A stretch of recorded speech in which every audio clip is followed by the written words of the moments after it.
hari ini. Seringkali kelalaian sopir saat berkendara mengakibatkan kecelakaan lalu lintas di jalan raya. Seorang sopir truk pengangkut tanah bernama Hengki ini misalnya lupa memeriksa kondisi rem mobilnya. Ujung-ujungnya 4 mobil orang lain jadi korban.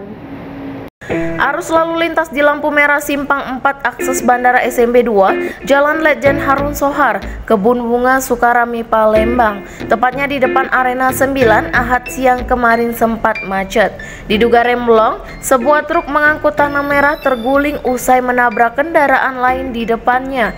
Hingga dalam insiden ini mengakibatkan 4 mobil menjadi korbannya. Sopir truk sendiri, Hengki 30 tahun, diamankan Satlantas Polrestabes Palembang untuk dimintai keterangannya terkait insiden yang terjadi tersebut.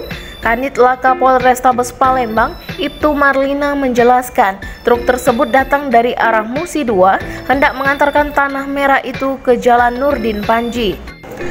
Pihaknya menduga rem truk yang disopiri Hengki ini blong, sehingga menabrak beberapa mobil di depannya.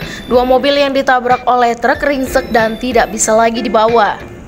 Kedua mobil itu masing-masing Toyota Terios hitam dan Toyota Avanza putih telah dievakuasi dengan derek pos laka 603 Musi 2 Palembang, sementara 2 mobil lainnya masih bisa berjalan. Dalam insiden ini, kata Marlina, tidak ada korban jiwa dan hanya berakibat sempat terjadi macet di lokasi kejadian, yang kemudian berhasil diurai oleh personel Satlantas. Reporter Kurniawan, juru kamera Iqbal, palpres.com. Pemirsa, menulis ilmiah selama ini menjadi momok kalangan mahasiswa atau para guru yang akan menempuh kenaikan tingkat atau pangkat. Padahal menulis ilmiah sebetulnya tidak terlalu sulit. Setidaknya itu menurut 2 akademisi Sumsel, Dr. Arwan MPDI dan Marwansyah MPDI saat meluncing dan menggelar bedah buku mereka berjudul Kiat Sukses Menulis Ilmiah akhir pekan kemarin. 2 akademisi dari Sumatera Selatan, Dr. Arwan MPDI dan Marwansyah MPDI, melaunching dan menggelar bedah buku mereka berjudul Kiat Sukses Menulis Ilmiah, Jumat akhir pekan kemarin. Dalam acara tersebut, buku yang isinya sangat bermanfaat bagi para mahasiswa dan guru yang ingin tahu kiat-kiat menulis ilmiah dibedah oleh Kabid SMA Distrik Sumsel 2015-2020, Haji Boni Saprian SLMM, dan Kabid Pendidikan Madrasah Kanwil Kemenak Sumsel Dr. Andis Haji Kusrin MM. Menurut Dr. Arwan MPDI, ide awal pembuatan buku ini sangat sederhana, di mana dari diskusi dia menemukan kawan-kawannya yang berprofesi guru yang tidak bisa naik pangkat dan tidak bisa menulis karya ilmiah. Umumnya, lanjut dia, kesulitan menulis dianggap susah dan sulit, sehingga melalui buku ini dia menyederhanakan permasalahannya supaya bisa menulis. Jadi kita dari diskusi itu sering menemukan kawan-kawan yang mahasiswa, kemudian guru itu, kalau guru tidak bisa naik pangkat karena tidak bisa menulis karya ilmiah. Dosen, guru ya yang kuliah S2, S1 itu terbentur ketika menyusun skripsi dan tesis. Nah, jadi kita berpikir gimana masalahnya. Setelah ketemu masalahnya baru kita berpikir apa kesulitan mereka menulis. Umumnya sudah menulis dianggap susah, sulit. Ini dari buku ini kita sederhanakan supaya mereka menganggap bukan satu yang sulit. Jadi menulis itu bukan satu yang sulit, tapi ya biasa-biasa saja seperti menulis pada umumnya. Sementara Kabid Pendidikan Madrasah Kanwil Kemenak Sumsel Dr. Andis Haji Kusrin MM menilai buku ini banyak sekali manfaatnya bagi para mahasiswa dan guru yang ingin menulis karya ilmiah. Nah, ini memang sangat menarik Pak buku-buku ini, termasuk mohon maaf yang membuat judul-judul ini. Ya memang kadang-kadang seperti itu Pak. Kita ini kadang-kadang kan orang sibuk mau membuat karya tulis ilmiah, mau membuat skripsi, mau tesis. Yang ditanya judulnya dulu. Bukan masalah. Tapi sebenarnya kan masalah dulu. Setelah masalah dulu pada dan aku ingat Pak Marwan ini setelah ini selesai baru buat judulnya dulu. Jadi saya satu dulu. Reporter dan juru kamera Dudio Skandar melaporkan untuk palpres.com.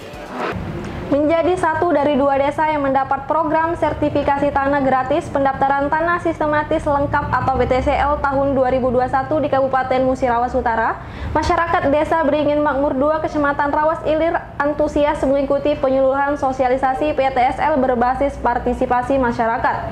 Sosialisasi itu digelar di kantor pertanahan Kabupaten Muratara belum lama ini. Sosialisasi program sertifikasi tanah gratis pendaftaran tanah sistematis lengkap atau PTSL tahun 2021 yang digelar Kantor Pertanahan Kabupaten Muratara Selasa kemarin disambut antusias warga Desa Beringin Makmur 2 Kecamatan Rawas Ilir. Memang Desa Beringin Makmur 2 merupakan satu dari 2 desa di Kecamatan Rawas Ilir yang akan mendapatkan sertifikasi tanah gratis pendaftaran tanah sistematis lengkap tahun 2021. Kepala Kantor Pertanahan Kabupaten Muratara, Heri Purwanto menjelaskan, untuk tahap pertama program tersebut yang akan pihaknya selesaikan sebanyak 2.000 bidang tanah di Desa Beringin Makmur 1 dan Beringin Makmur 2 Kecamatan Rawas Ilir. Hari ini kita Kantor Pertanahan Kabupaten Muratara mengadakan penyuluhan atau sosialisasi kegiatan pendaftaran tanah sistematis lengkap tahun 2021. Di mana di Rawas Ilir ini ada untuk tahap pertama yang dikerjakan oleh ASN atau Pertanahan ada 2.000 bidang, ada di 2 desa BM1 dan BM2. Jadi menyampaikan ke masyarakat tentang apa itu PTSL, manfaatnya, dan juga persyaratan, dan juga bagaimana pelaksanaan nantinya untuk desa BM2 ini. Programnya namanya pendaftaran tanah sistematis lengkap. Jadi kalau dulu Prona itu jadi sekarang ini seluruh bidang tanah yang ada di BM2 ini harus kita ukur, kita petakan, dan kita terbitkan sertifikatnya. Sementara Sekretaris Desa Beringin Makmur 2, Mulyadi menyambut baik program PTSL karena membantu masyarakat desa yang lahan atau tanahnya belum bersertifikat. Kami selaku pemerintah desa sangat mendukung dengan adanya program dari BPN ini untuk membantu masyarakat kami yang belum rumahnya belum ada sertifikat. Ini pekarangan atau lahan juga, Pak? Pekarangan rumah sekaligus perkebunan juga.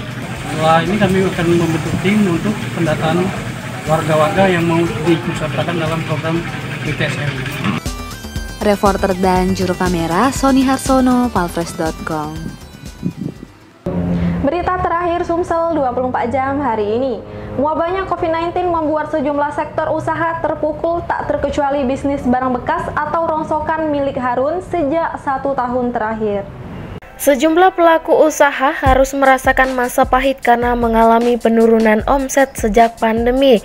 Seperti terlihat di lokasi jual beli barang bekas yang beralamat di Jalan Lingkar Baru, Desa Karangraja, Kota Muara Enim. Toko barang bekas milik Harun ini tampak sepi dari pembeli. Diakui Harun, sejak wabah COVID-19 melanda negeri ini, bisnisnya merosot tajam. Dampaknya besar, dampak COVID ini. Berapa persen kira-kira? Pokok pertama biasa laku 600, sekarang juga lah duit 5 perak pun belum dapat. Dalam berapa selama pandemi ini, aduh Jauh nurun ya? Kadang-kadang nak gaji ke bulan. Tapi ya makan sama-sama lah, yang penting makan dulu lah. Bahkan untuk menggaji karyawan pun sulit. Meski begitu, dirinya bersama karyawan masih dapat memenuhi kebutuhan makan keluarga. Reporter dan juru kamera Ahmad Fuadi, palfresh.com. Demikianlah berita Sumsel 24 jam hari ini. Bagi pemirsa yang ingin tempatnya dikunjungi atau diliput tim Sumsel 24 jam, silakan tulis di kolom komentar. Jangan lupa subscribe, like, dan share tayangan ini. Saya Sri Devi, sampai jumpa.